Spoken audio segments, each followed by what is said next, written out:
बिस्मिल्लाहिर्रहमानिर्रहीम। ख़वातीन और हज़रात, अस्सलाम वालेकुम। वेदर अपडेट के साथ आपकी खिदमत में हाजिर हुए हैं। इंतहाई बड़ी और अफसोसनाक खबर सामने आ रही है। मुल्क भर में इंतहाई बड़ा तूफान इस वक्त दाखिल होने वाला है। आप सब जानते हैं कराची के वैसे ही हालात ख़राब हो गए हैं। कराची में सूरत हाल इंतहाई ख़राब हो गई है और हालात बिगड़ गए हैं। तो मैं आपको मुकम्मल तफसील के साथ आगाह करता हूँ। एक और बड़े तूफान ने कराची को घेर लिया है। तो उससे पहले आपने वीडियो को लाइक और चैनल को सब्सक्राइब लाजमी करना है ताकि आपको हमारी नई वीडियो का नोटिफिकेशन सबसे पहले और बआसानी मिलता रहे।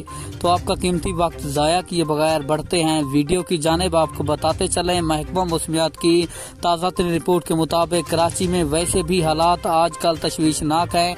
एक और बारिश से पहले 14 जुलाई से लेकर 18 जुलाई तक मुल्क भर बल्कि ज़्यादातर जो कराची में दाखिल हो रहा है, कराची में बड़ी तबाही हो सकती है। इंतहाई ज़्यादा सैलाबी सूरत हाल पैदा हो सकती है। 14 जुलाई से लेकर 18 जुलाई तक कराची में एक और ख़तरनाक तरीन बारिशी स्पेल दाखिल होगा।